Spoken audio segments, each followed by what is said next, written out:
I got a lot of people that are kind of going through some challenges right now, whether it's them personally or friends that they know of or friends that have passed due to mental health challenges.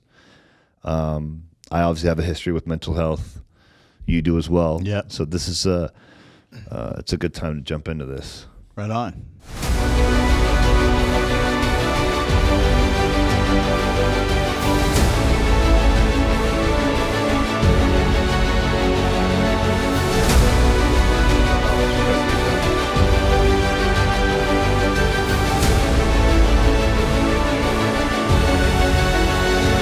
All right, we're back with the next episode of Impactpreneurs. We are your host, Sean Alexander, and Davrick Lyles. Lyles Davrick. Lyles Davrick. There Calling you go. Lyles Davrick. Hey, man. Whatever works. I've been called worse, right? So that works.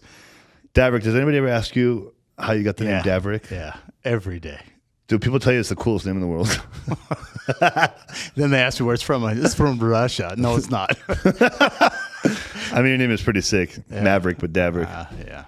Long story behind that. You're blessed with parents on that one. Yeah. They had to have known our kid's going to have the coolest name on the planet. It's from David, Frederick, and Rick. Oh. Exactly. But could you very... Not to get off topic, but when you're out in a loud place and you're meeting someone? Yeah, but that's very creative. Maverick? No, Davrick. Maverick? No, Steve. Oh, okay, Steve. Still, the way your parents made that is creative and impressive. So I just got to give it hats off to them. Hopefully it bleeds down, right? In generations, I'm creative. Right. So, hey, we want to get into this topic, Sean, and we've talked about doing this for a long time. For a while. We're kind of going to freestyle it, but it's pretty important because of what's been happening in the world, or at least especially here in Vegas, and a lot of stuff that I'm seeing. And that is called what? Mental health. There you go. This one hits home. Big for time. Me. I might tear up. I might not. I don't know. I know I'm going to get a lot of goosebumps, or I'm going to get like weird shakes, but because this topic it hits home. I got a lot of people that are kind of going through some challenges right now, whether it's them personally or friends that they know of or friends that have passed due to mental health challenges. I obviously have a history with mental health. You do as well. Yeah. So this is it's a good time to jump into this. Right on. Yeah. So I'm seeing a lot of this stuff with the COVID, the lockdowns, people's income, loss of work, athletes, military. Everybody's having challenges, it seems like, right now. Yeah. Well, because that supposed second wave is coming to, and we're not even going to go into the topic of the whole virus thing. It's just kind of where it's starting. But yeah, you got that Delta, whatever it's called. Delta variant, around. yeah. And, I got friends whose wives are working in the hospitals, and they're talking about how the hospitals are actually truly filling up. And it's kind of freaking people out like, oh, my God, are we going to go back into a lockdown? California mandated the mask again. Vegas is talking about it, too. Talking about it. They might. I personally don't believe Vegas will allow the governor to shut it down again. I think he'd be dealing with some of the casino End up mob in the desert somewhere. Yeah, I don't think the casinos would let him do it. So what are you seeing now that's raising eyebrows and that's a major concern? Because I'm seeing a lot of it too from friends and colleagues. Do you think the lack of association in person, the social skill, the social aspect? Because some of these states like Washington and California, we're open. Oh, now we're closed. Like people not interacting in person. Do you think that's adding to the mental health? I don't think now. I think from the last pandemic it did. I think right now it's more of just kind of a freak show. Like, what's next? Everyone's kind of freaking out in their head. What's next? Instead of like, just go about your day, do what you've been doing. Don't worry about it until it actually happens. Because if it doesn't happen, then you've put yourself through a whole lot of worry that was completely unnecessary. I actually just had a talk with a client today. She was doing that to herself. And I'm like, you are creating and causing conflict in your mind that doesn't even need to exist. Is it self-talk? Yeah. Oh. Like they're concocting a story and a conversation that hasn't even happened yet, that doesn't exist. Or they'll start something with someone else to test the waters, and it creates this really jacked up thought process of all these different scenarios that are non-existent. And if they could materialize that, you could see it. They could see it. Oh, I literally saw it when this person was telling me what she was witnessing, experiencing, and how she was feeling. I literally was able to vision out the whole thing.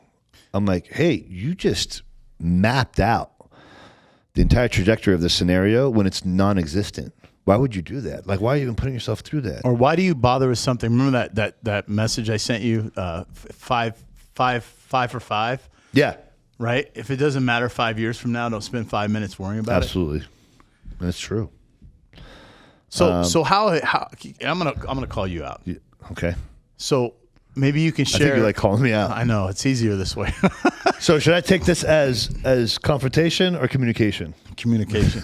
Right. Now you're creating. Right. No, just kidding. What kind of mental health challenges have you had growing up, and how did you deal with them? Oh man, I'm gonna try not to go into my full story on this. And the third question: how did it make you a better person for overcoming it? For sure. I'm not gonna try to. I'm gonna try not to go into my actual full story, but my whole life growing up, abused, beaten by my dad, emotionally and a little bit physically abused from my mom, and then lots of emotional and a little bit of physical abuse from my sister. And you know what? I'm exposing my family on this a little bit, and if they were to hear this or when they do, they're going to freak out, but whatever, the truth needs to be said, and I have no problem telling people the truth. So I went through that through my childhood. I have 2 older siblings. The oldest one's my brother. He passed away. God rest his soul. And that was tough. And then my oldest sister, they both were born with, sorry, I don't know why that actually knocked me off course a little bit.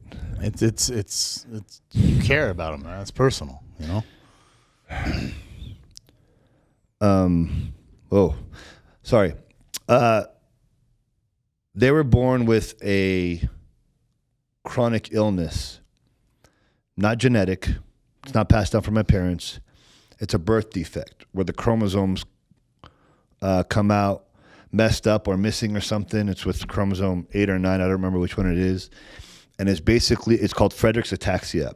It's a paralyzing illness that paralyzes your nerves from the day you're born up until whenever your whole body from neck to toe is completely out of order. I didn't know that. Including talking skills. Like you can't speak. Oh my gosh. My brother had the highest, he had stage 5 of it from the get-go.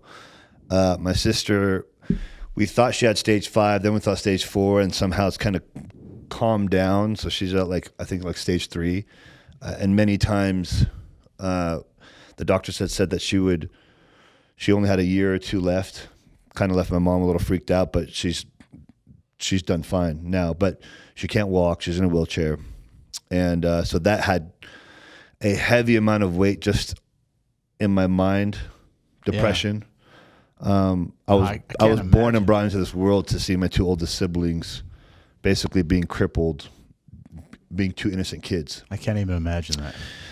And then through the abuse and the depression, that kind of led into hardcore drug abuse. I became a heavy addict. You name it, I was doing it. My choice of drugs was LSD, or also known as acid, cocaine, and marijuana. And I usually mixed the 3 together all at once. So basically I would have, this sound crazy to people, I would have marijuana that was laced with acid.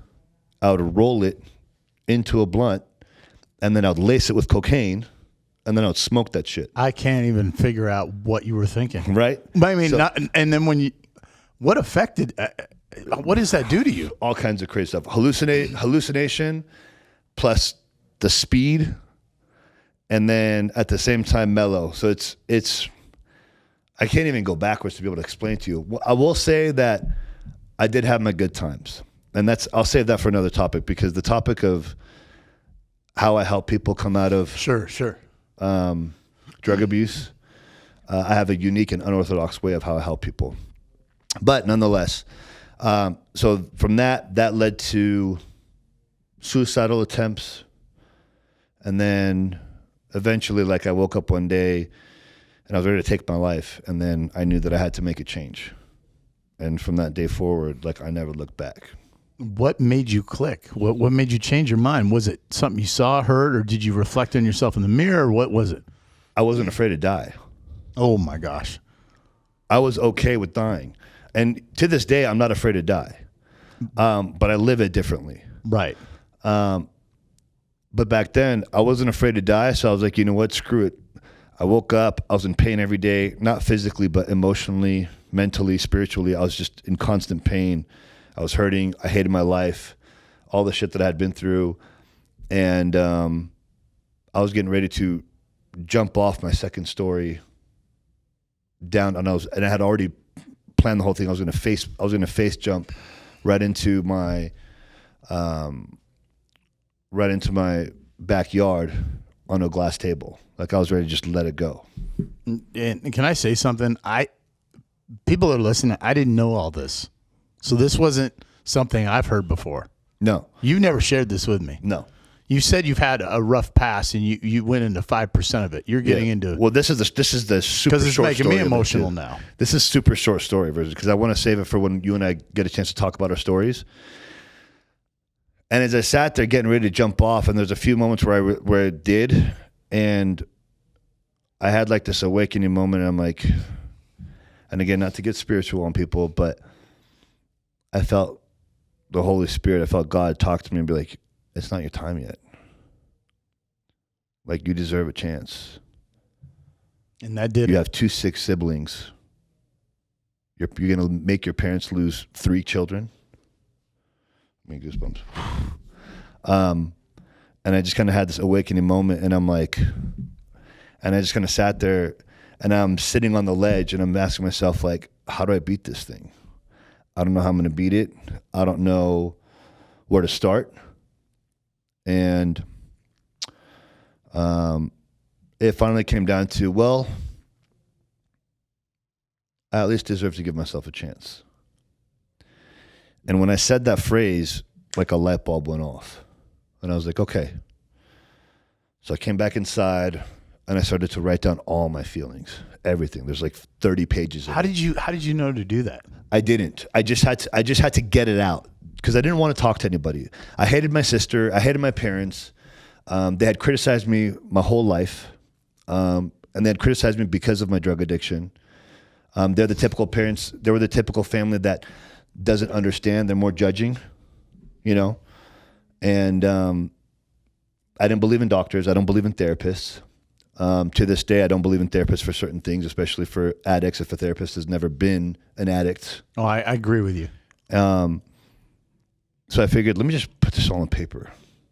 Maybe one day if I do find somebody that I can talk to, if I can't get it out in words, I at least have it in writing and they can just read it. So then I decided eventually, I was like, okay, last 10 years, I spent my whole life completely destroying my life. I have no childhood left. I'm about to turn 21. That past 10 years, all drugs. So let's reverse engineer that and let me do the exact opposite and spend the next 10 years just getting healthy, mentally healthy, spiritually healthy, physically healthy. Started working out, started to study on health and nutrition. Was getting ready to go to law school and I dropped out of that. And I just got to get healthy. Became my sole purpose to just get healthy. And I had told myself, and then I had another conversation with myself, like, how do I make sure I don't relapse? Because I already knew all the stories of people that relapse. You relapse until you end up taking your life, or like you just never get out of this vicious cycle. And so I made a pact with myself that, well, let me rephrase that. I made a pact with the devil. And I had taken an oath. If I relapse, I will take my life. Okay, so do you feel like God had a lot to do with this? Little. Okay. The little lot would be that conversation that happened before I jumped off. Okay, so my next question, because I talked about this before in a casual conversation with you. I had been in a relationship with someone that had bipolar disorder and was an addict. Now, I was unaware of all this. This was not the purchase I thought I was getting. Sure. Right. couldn't return it. So then I tried to be there for the person, but something a friend of mine said was that everybody that goes back to the relapses or they're addicts and then they go to, outpatient, inpatient recovery, right? And my sister just went through this, by the way. I just found out this weekend. Oh, didn't know. That's new news. She's been an alcoholic and she made it through. But do you believe? And they've said this, and again, we're not here to preach to anybody, but they said everybody keeps coming back. And this girlfriend that I was with, she said, "I don't believe in God." And I said, "Well, the counselor said, all this stuff you'll keep coming back, but maybe would you be willing to try if you could recover?" She's like, "No." Blatantly, flat out, no. And my question to you, I'm going to ask you, do you think that has a lot to do with it? What? You believing in God? No. Okay. Why is that? Because my spiritual relationship was non-existent. So I was so heavy into drugs that didn't exist. I wasn't even looking for an answer. But you said that you heard his voice. I wasn't looking for an answer. Then okay, so I was sitting there and he spoke to me, but I wasn't looking to God. I wasn't looking for answers. My time just wasn't up yet. And it was like my spirit had its own awakening and was like, listen before you jump. But I didn't know what I was looking for. I had no spiritual life. I had given up on God. But you do now. Given up on everything. Now I do. I got baptized through the whole process too. Okay. But for the actual recovery part, because for most people, let me tell you this, it's hard to do it by yourself. I'm one of the few stories out there that did it by himself. No help, no guidance, nowhere to turn to. I had to figure it out by myself without a single relapse on my shoulders. That is very difficult to do. And I'm not even trying to brag about it, but it's hard. I don't recommend anyone trying to do that by themselves. You need to find someone that's already been through it. So when my clients come to me for the recovery side or the mental health side, I have a whole arsenal of experience, personal experience and stories of what I went through from mental health, from depression, from suicide, drug addiction, violent thoughts, violent feelings, wanting to be violent towards people. I went through all that. Do you still have those feelings? Honestly. Which part? The violent. Anger. In a good way. In a good way. Okay, that's Look, fair. I've made peace with my dark side. Right. And my dark side is 100% my ally. And I tell people, embrace your dark side for a greater purpose. That's kind of crazy in a good way. Yeah. Right? And now I'm like, wow, okay. But seek someone that's been through it. Like I said, I don't believe in going to therapy because, yes, if the therapist you find has been through it, was once upon a time an addict of some sort, or has been through some kind of a major mental health challenge. If they haven't, look, if you're going to go seek help from somebody, interview them first. They don't get to interview you. You interview them first. Make sure that they're a right fit. Make sure you're comfortable enough to speak with them, that they actually understand what your walk of life is like. But that applies to everything like we talked about earlier. It does, but this is so much more significant because it's your livelihood, it's your well-being. We're not talking about your success or your relationship. This is talking about your life of survival. And it has to be it has to be with people or someone that has been there, conquered it, and is actually in a very, very good place now. And I kind of want to say, when the state gets involved, the government tend to fuck it up. Sorry. Yeah, screw it up pretty bad. Because if it's state ordered. Yeah, you're thrown into an environment that makes you worse. Because that person may not have been through what you've been through, and they're not qualified to tell you what they're going out of textbook theory and their right. Their college degree. Correct. Now, don't get me wrong. There are programs that work for people also, but I 100% am a believer in someone that is actually directly coaching on the recovery, sobriety, and mental health spot that gives you one-on-one attention that is solely focused on you, your life, and bringing your demons back to life so you can fight them. Man, I mean, that story is It's just a bone-chilling. I don't even want to talk about my shit. I'm like, what? But really, No, I mean, like, I know it's what people are going through right now. I respect because you so much more. Drugs, alcohol, the things that people have gone through over the last couple of years. You know, the mental health challenges that people are facing. I mean, shit, body dysmorphia, bad eating habits, the whole fitness industry. I mean, everything. The category of mental health is so broad and it's just not talked about enough.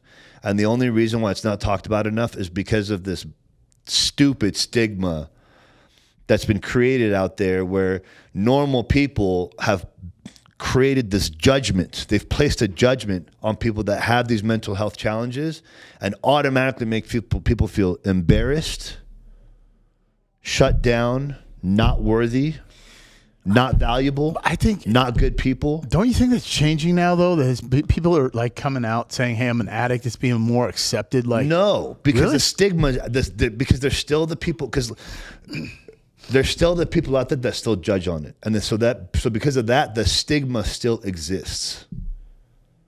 I don't know who I can trust and who I can't trust. And that's the other problem in society right now. You don't know who you can trust. People are backstabbing each other left and right. So if I feel confident in you to tell you, and if I'm not comfortable yet about being willing to talk about my challenges, and I somehow find trust in you, Davrick, I'm going to confide in you.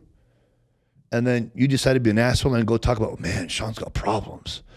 He's got this, he's got that. You know why? Somehow that makes a full circle back to me. If I wasn't in a good space, if I wasn't comfortable and confident with what my past was and is, that could cause a major meltdown and shutdown in my world. Yeah, and I can see that, and I think it's the people that you tell that. Who am I to judge when I have issues? Right. I can't talk shit when I got problems. I think everybody has to realize that they have a past, a present, and current problems. Yeah. And nobody's perfect. And you know, your situation, my situation, you know, I can't go, "Oh, Sean's got a lot of problems." Dude, who am I to talk? Right. I'm messed up. Well, look, you served in the military. You have had a lot of your challenges. You got PTSD. You fought them. I know you still have certain random things that might trigger you. What did you do to gain control of it?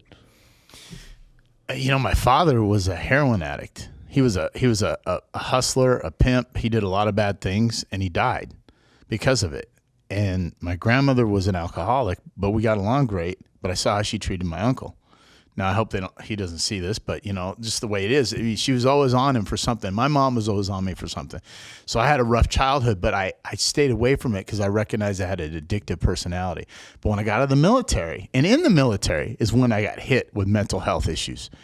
I got really screwed up in the military because of the things I saw and did. And when I got out, I was a mess. I was borderline suicidal. Maybe I thought about it. And I had that voice. I had that self-talk. And I'm like, dude, there's only one of you left to bring on my last name, the family. And everybody's looking to me to be a hero, but I know I was meant to be here for a different reason. But I thought about it. Now, I didn't go through it, but there's times I came close. And I just, to this day, with my situation, with PTSD, I have to be stronger than my mind and realize I know what sets me off. I know what sets me off. If there's a fight or there's anger or people are raising and elevate that testosterone, I get aggressive. The hostile energy. I can't be in loud environments. If I see two guys getting into it, I'm that third dog that wants to run over there and get involved. I don't like confrontation where somebody's yelling. I have to avoid that. Yeah. Because I go from A to black. Right. But I control it. I stay neutral. Well, because you were also Green Beret, right? I was in the military. That's all I'm going to say at this point. Okay. So, yeah, and I can understand why, because that'll make you go into like this defense mode and right away go for an attack if you don't take yourself out of that situation. Yeah. It's. I had a situation, and I know we got a little bit of time left here 2 or 3 weeks ago, where there was some miscommunication in a situation, and this person came up to me and was very hostile and aggressive. And I saw that person's hand shaking. their fist. I saw them aggressive. I saw them wanting to be physical and confrontational. And I just took the high road. I said, my bad. I didn't, no pun intended. I didn't mean to offend anybody. Even though I really didn't do anything that should have offended him, he was offended. And so I just said, hey, it doesn't matter what I think. But that person was still aggressive. And I felt myself going black, and I had to kind of take a step back and calm down, because the last thing I want to do is get into it with somebody. So I have to really control myself. And to this day, that was 2.5, 3 weeks ago, I'm still dealing with it. I'm still dealing with it. Even last night, I was still dealing with it. I couldn't sleep. And that aggression, that warrior inside of me wants to do the opposite. Yeah. And I'm like, okay. And I was even talking to my partner about it. So I think, it sucks that we're short on time with this. About 5 minutes. The most important thing, I tell everybody this that comes to me for help. Number one, stay out of situations that you're trying to get out of. Any kind of environment that has to do with what you need to get away from, you need to isolate yourself from it. Even if that means you got to isolate yourself from your friends. Because let's say if you are an alcoholic or a drug addict and you got friends that still smoke weed recreationally, even though a lot of people say weed's not bad, but if people are drug addicts, you can't be around that because it's triggering. If you're an alcoholic, you can't go to a bar. If that means you got to stay away from your friends, then it's time to isolate. It's time to self-reflect and really figure things out, and maybe start working with someone that can help you get through that, because you can't do it alone. And here's the biggest thing that I will give for a takeaway for anybody that might be facing mental health challenges is get comfortable and master the art of solitude. Solitude is your best friend. Whether you face mental health challenges or not, solitude is where you can find yourself, you can redefine yourself, you can revamp the entire trajectory of your life, of who you want to become and where you want to go. Everything about your life is found in solitude. Everything. And especially if you're coming from mental health places, from a place of challenges in mental health, getting away and isolating yourself and being comfortable with your own skin, alone, isolated, is really where you're able to recreate your identity. Without those devices around you. Right. You have to. You got to get away from it. That's an absolute non-negotiable. Right out the gate. And if you can do that, you're looking at a pretty good speedy recovery. That's good stuff. And just make sure that you are hanging around the right people that can actually help walk you through that too. Yeah, you need that. You need that friend. You need that person that's going to bring you to the next, because I don't think nobody's going to say no if you ask for help. No. But you have to ask the right person for the right help. Yeah, you might have to hire a coach for it too. It's just part of life. But you know what? Because someone's going to be able to give you very, very high valuable information and actually help hold your hand and walk you through the step-by-step process on how to heal, how to recover, and completely change your life around. Wow. This was an awesome segment. This is amazing.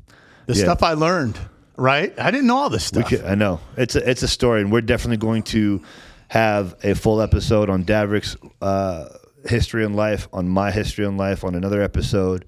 But if you guys find value in today's episode, if you guys know somebody that is going through any kind of dark space or mental health challenges, whether it's drugs, relationships, demons they're battling that they don't know how to get away from, please forward this episode to them. Let them know that they're not alone, not to be ashamed. Embrace your darkness, embrace your past. And that's what we want to do. Embrace everything that your life was, because your past is the guide to your future, and your past is your personal direct mentor. Well said, Sean. Well said. Thank you for joining us. This episode was Sean and Davrick. And we'll see you next episode. And make sure you share this. Make sure you share the video, people. We want to get the word out because we impact people's lives. This is a very important topic for many people out there. Yeah. Thanks again. See you in the next episode. Fuck, I wish that was